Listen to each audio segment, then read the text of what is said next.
Bismillah, alhamdulillah, salatu salam, sallallahu alaihi wasallam. Assalamu alaikum wa rahmatullahi wa barakatuh. My name is Tara Khalid. I'd like to welcome to our program here at Sharjah Media Corporation. Getting closer to Allah, your Lord, your Creator, your Sustainer, the one who is aware and conscious of all things, the one who nothing can happen without His knowledge or without His permission.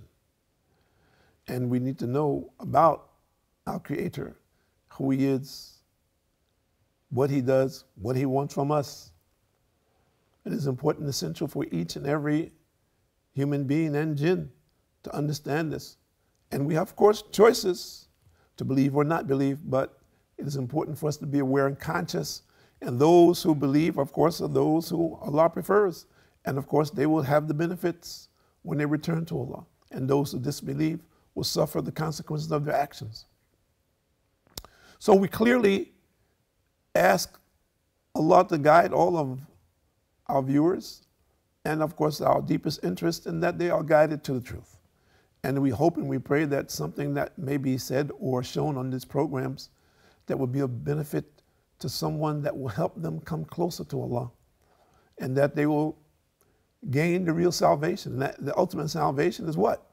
To be saved from the punishment on the day of judgment, to be saved from the punishment of the grave, to be saved ultimately from the hellfire, and to be granted paradise. And this is our wish, that every single human being gets this invitation, and hopefully he or she who gets the invitation makes this choice.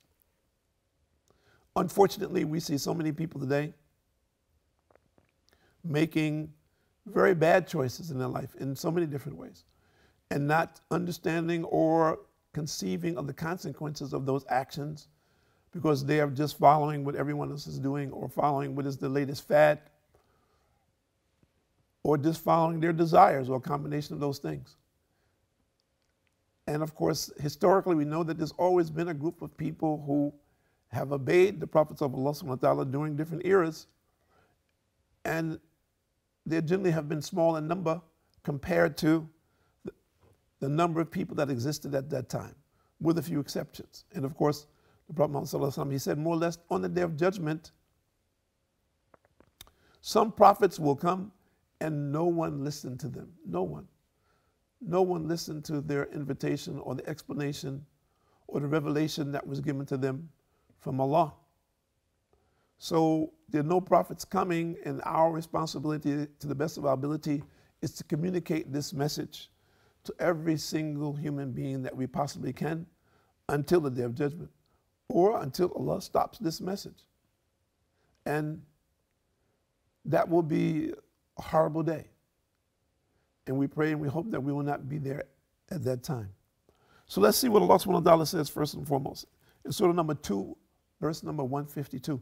And we encourage everyone who listens to our programs, whether you're Muslim or non-Muslim, get a Quran. And we're giving the verses, and look at the verses for yourself, after we finish. And of course, you can look at the verses when we're reading them. But for your own good. And we are seeing many people now who are non-Muslims who are reading the Quran and talking about the benefits that they're getting from the Quran. But ultimately, we need to understand something. The real benefit from the Quran is to take action on it and implement it in your life. And the Prophet ﷺ, he said, more or less, the best of us is those who learn the Quran and teach it.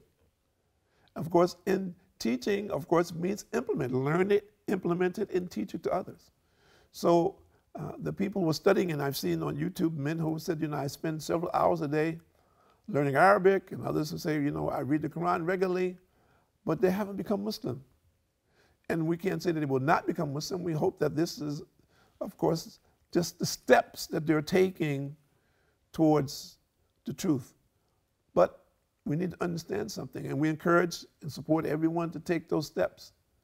There's one very important thing that we can never forget, and that one day we will not be able to take a step. Yeah, the brother said, okay, brother, here you go again, brother. You're talking about dying. You're killing everybody. No, I'm not killing anybody. I'm warning everybody simply that everyone's time is written, every one of us. No one of us know when we have one more second. So we should not assume that we're going to be alive tomorrow.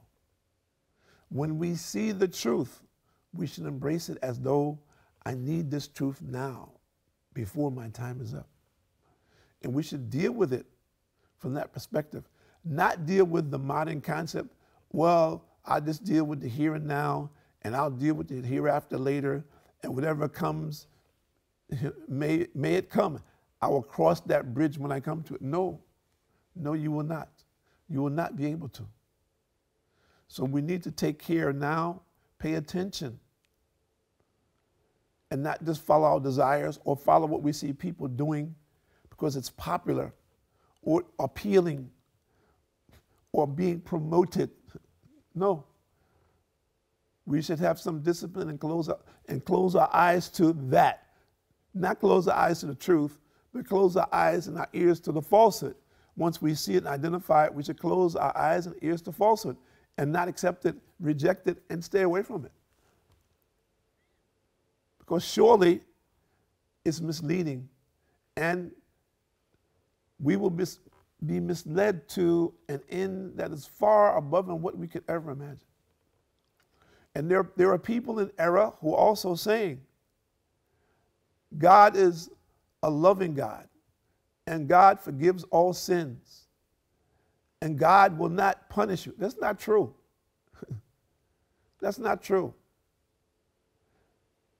We need to look at this. Yes, Allah will forgive all sins except associating partners with him. But he just doesn't say, well, I forgive you. No, you have to take steps. You have to make some intention and take some actions. It's just not, well, like this, God is going to forgive you. It's okay. Don't worry about it. No, not like this. Not at all. And this is an error. And people who are teaching and preaching this, they're preaching something in error. So don't take this for granted. Some people say, well, Jesus died for your sins. Don't worry about it. Jesus alayhi salam is going to take everything that you've done and it's on Jesus alayhi salam. And you're going to be forgiven and everything's all right. No, this is false. No, this is false. And some people say, praise Buddha, as though Buddha is going to forgive you for your sins. This is false. This is not true. This is the furthest thing away from the truth. And I'm not saying this to attack anyone or anyone's belief system. What we're calling you to is the true belief. And people say, yes, brother, but all paths lead to God. No, that's not true. It's not true. And all religion actually leads to one source. This is not true. This is not true. Open your mind and pay attention. There's only one God. Worship him as the way he said to worship him. This we must have clarity. And it's very interesting that we have this principle in every aspect of our life. But yet and still, when it comes to worshiping Allah, people choose to do their own thing. You don't go to a brain surgeon when you have a brain tumor and tell him, well, doctor, I want you to operate in this place and in this way. When you have a heart attack, you do not go to a cardiologist and tell him, well, doctor, I think you need to deal with the blockage in this particular valve and leave this one. You don't do this. This is absurd. Neither, if you have a toothache, do you go to a carpenter. This is absurd. No one in his right mind would do this. And everyone knows this. So how is it that anyone could ever think that he can follow the religion of God, of Allah, in his own way, when we're following, or supposedly following, that which has been created for us, that we are part of Allah's creation. But he has given us free will and choice.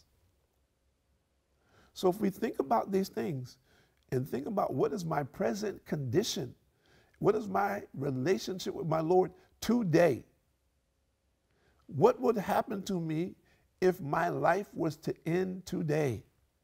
What would be my condition? Would it be a favorable one or no? And don't fool yourself. If you're a sinful person, and I've met people who say, well, brother, I don't know the difference between sin and false. What you're telling me, what is a sin? I don't know sin or sinless. I don't know the difference between the two. He says, well, you obviously have made that choice to consider whatever it is that you're doing not to be a sin. So you need to learn about what is a sin. It doesn't mean because you don't know about it or you're in denial about it that sin does not exist. In your mind, you may have decided, well, now this is not a sin, man. Look, everybody's doing this. Everybody's getting high on one thing or another. So what's the big deal? You can go many places in the world and get high publicly and know it's no situation. So some people have a law against getting high. Other people don't have a law. So, hey, I choose to get high. So what's the problem with that?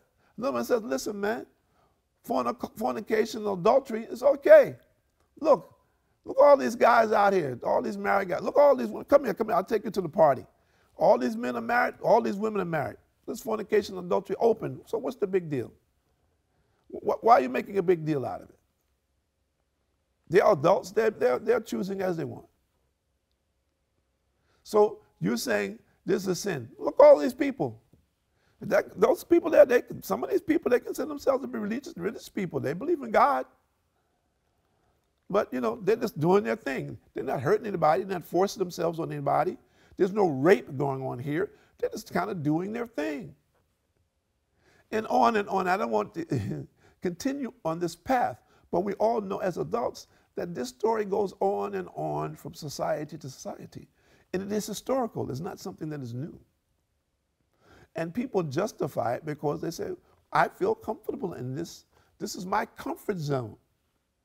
These are the people who I interact with. These are my friends and associates and colleagues. We have a lot of fun together. We enjoy each other. We don't impose ourselves on anyone else. If you don't want to, you don't come and join it. And if you come and join, you don't want to participate, you don't have to participate. No one's forcing you. You have free will, you have free choice. So the people justify it this way. And they have deep sources of justification. We say, Allah subhanahu wa ta'ala has given us a guide. That guide is the Quran. The Quran is a guide for all of mankind until the day of judgment. Yes, you have to choose it. You have to choose. But that doesn't change it. Because you decided not to choose it doesn't change the matter. It doesn't change that reality. It's just that you've chosen not to accept that reality. So we're saying out to everyone out there, choose this reality before the angel of death comes and takes your soul. It will be too late then. Check out the Quran now while you have time. For the sake of your own salvation, for your own soul's sake. Fall back a step on your desires. Hold your desires like you're holding the reins of a horse or like you're putting on the brakes on your automobile. Full stop. Say, listen, today I want to spend today, and I'll make the suggestion to everyone out there, I want to spend today just checking out myself. That's it. Nobody else, just me. Full stop. Today is my day. So first thing I want to see is, what is my condition in relationship to my Creator? How do I stand? What do I know about Him? What relationship do we have? If I don't have a relationship with Him, will it impact me one way or another? If I do have a relationship, will it impact me one way or another? Will it be, is there benefit in one way? Is there loss in another?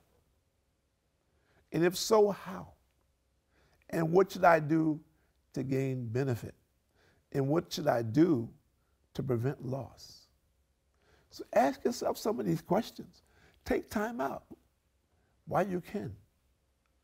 People say, oh, well, I'm busy and I can't do this and I can't do that. Well, I'm a busy person. Says, well, Satan loves to hear that you're busy. So he will do his best to help you. Keep busy if that's what's going to keep you away from remembering Allah, from coming to the ultimate reality of your life and your death. A lot of people don't want to hear it, but all of us know some of the dearest people to us have died. and others are going to die, and so are we. And then we will know. So don't wait. Take the time out now. Take one day and just look at yourself quietly. Get a piece of paper or electronically as you like, and just write down, what is my relationship with my God now? Where do I stand? If I was to die today, what would be my condition? Would everything just be over? What would happen? What do these Muslims, what do they say is going to happen? Christians, what do they say? Jews, what do they say? Hindus, what do they say? Buddhists, what do they say? Well, who has the truth? Where does the truth lie? Why am I confused about that? Allah knows best. I think if most people would take a few minutes and sit down and do this, clarity would come to them. They would see clearly the correct path. And of course, Satan does not want you to do that. So people say, what you're talking about is absurd, man. You know, I believe in what I believe in. You believe what you believe in. Never the twain shall meet. That's your personal business. This is my personal business. Don't dip and dab in my business. My relationship with my Lord, that's between me and him. You have nothing to do with that. And I'm not insinuating that I do. I'm only encouraging everybody out there to check yourself and your relationship with your Lord. Make sure it is what you think it is. And if you, wherever it is that you're deficient, take proper steps to move forward and to move closer to your Lord for the sake of your own salvation, for yourself. Put yourself in check while you can now. And I'm talking to myself. I'm not pointing the finger at anyone. So take the time out, think about it while you can. Our time is limited. Whatever we have lost, we will not regain. My name is Tariq Khalid. I'd like to thank you for joining us here at Sharjah Media Corporation on getting closer to Allah, getting to know our Lord, and implementing this in our life today, inshallah. Assalamu alaikum wa rahmatullahi wa barakatuh.